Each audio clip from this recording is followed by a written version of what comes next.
Ok, donc on est parti, on va attaquer la création de nos premiers composants, ou components en anglais. Alors un composant React, ça va être tout simplement un fichier JavaScript, et dans ce fichier, on aura tout ce qui est en rapport avec le composant, c'est-à-dire là, on va avoir un composant qui va être les cases de notre jeu de morpion. Donc on va créer un composant square, un fichier square, et ici on aura tout ce qui est en rapport avec notre case dans ce fichier. Ça va nous permettre de répartir convenablement notre code et d'avoir une meilleure lisibilité de code lorsque l'on aura besoin de faire des mises à jour. Alors, déjà vous pouvez récupérer dans la description le fichier index.css afin d'avoir un design plutôt agréable. Le but c'est pas de vous apprendre le CSS, ici je vous file un fichier et on va faire avec. Donc du coup, vous le mettez dans le dossier src, on va travailler principalement sur le dossier src, et on va commencer directement par créer un fichier square.c.js. Alors ce fichier va donc représenter nos cases dans notre jeu. Que faut-il faire lorsque l'on va créer un composant? À chaque fois il va falloir importer donc la librairie React, car si on n'utilise pas la librairie React, on ne pourra rien faire, bien évidemment. On utilise import React from React, tout simplement. Et donc, un composant, ça se crée comme ceci. Alors, avec la syntaxe d'une classe, comme en programmation orientée objet. Class square extend component, react.component. On va ouvrir les accolades. Et donc, un composant a obligatoirement, je dis bien obligatoirement, une fonction, une méthode render. S'il n'y a pas cette méthode, cela ne fonctionnera pas. Et cette méthode render va en fait générer du HTML. Donc, comme retour, il va falloir, eh bien, donner du HTML. Alors nous, notre square, notre case, ce sera un bouton. On pourra cliquer dessus. Alors, je vais l'écrire comme ceci avec Visual Studio Code. Voilà, il me génère comme ça la balise de début et de fin.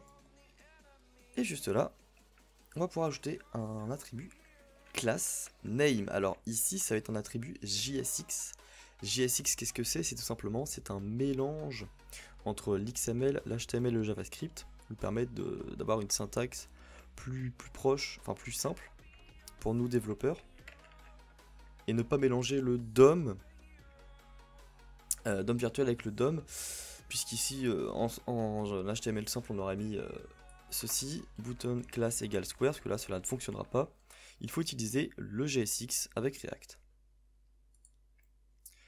On a donc notre classe square qui a été créée. Alors avant de continuer sur nos autres composants, on va créer le composant principal.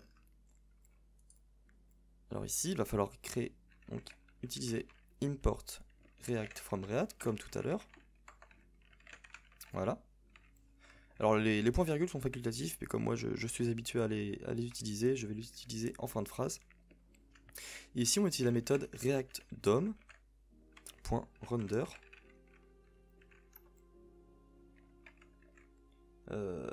Et ici on mettra quelque chose après. Alors, pour le moment, on utilise le document.getElement by ID root, qui est donc la racine de notre application, comme ceci. Ok. Alors, ça raconte le point virgule, c'est ici qu'on le met. Voilà. Peut-être plutôt importer même le React DOM. Donc, import React DOM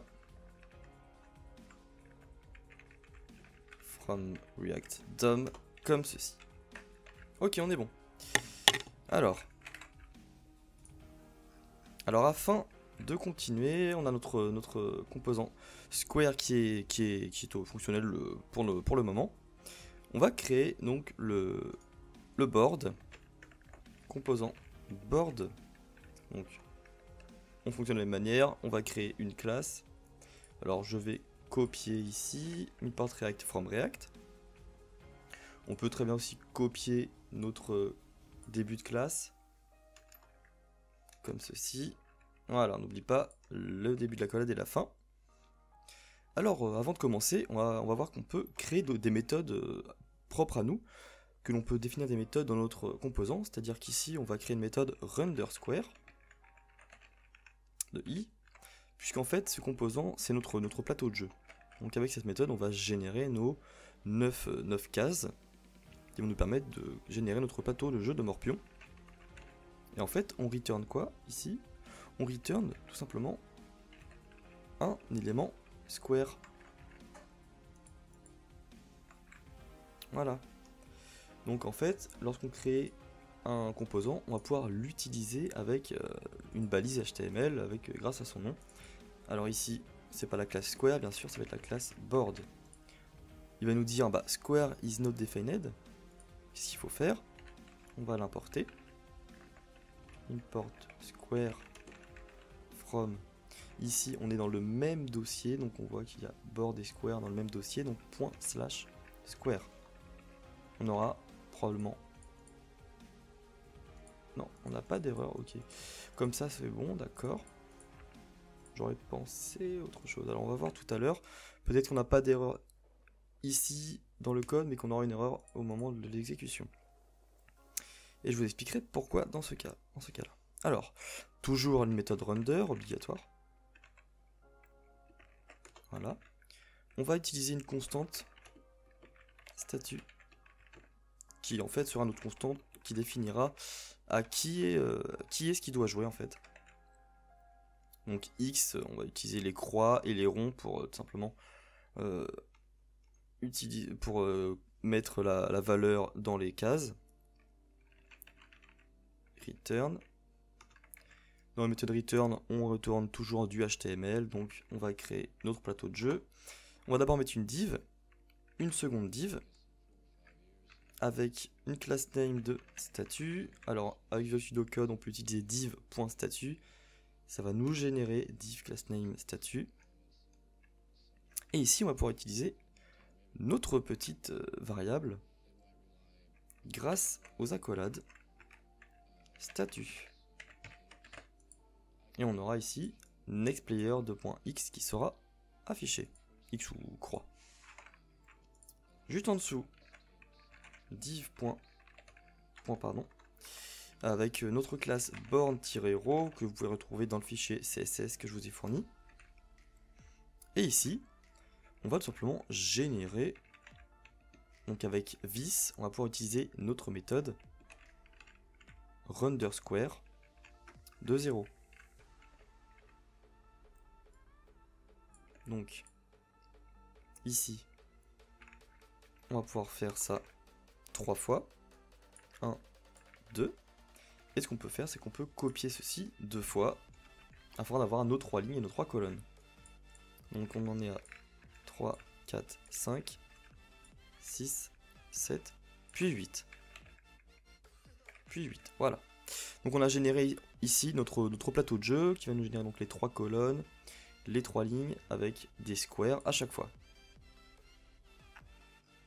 Alors le composant principal, qui va s'appeler game.js, on fonctionne toujours de la même manière. On importe React et on va pouvoir créer notre classe. Ok, donc on renomme board en game. On a toujours obligatoirement notre méthode render qui retourne du HTML. Return. Entre parenthèses. On va utiliser une div avec une classe qui provient de notre CSS, class name égale game, une seconde div avec cette fois-ci la classe game-board, et à la fin, et dans cette div, on utilise le composant board. Pareil, board n'est pas défini, donc on importe notre composant board.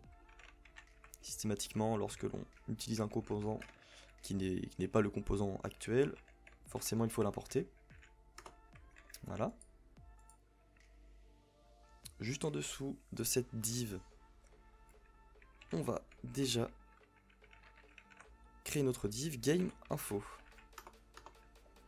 Et pour le moment, on n'a pas besoin d'indiquer quelque chose que on s'en servira plus tard. Alors ce qu'on peut faire, c'est écrire notre div qu'on utilisera plus tard, et on aura une liste à puce. Ordonnée de liste, voilà. Ok. Donc maintenant, on est bon. Alors dans le render, il va falloir que l'on utilise la balise game. De même, on importe game. Pour le moment, on va pas le faire. Hop. On va démarrer. Alors, qu'est-ce qui se passe ici? Virgule, pardon.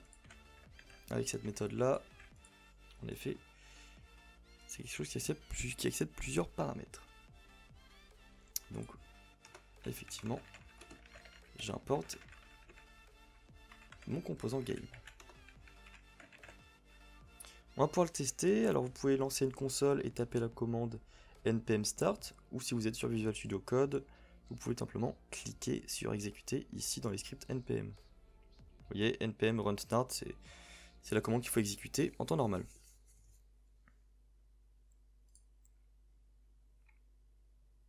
Voilà, donc là vous voyez, ça ne fonctionne pas car on n'a pas créé la méthode export.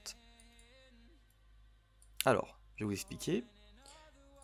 Pour chaque composant, si on veut les importer, il va falloir qu'à chaque fois à la fin de notre classe, on utilise export default board, donc le nom de notre composant. Voilà. On va faire de même pour notre game, export default game. Et enfin, le composant square, export default square.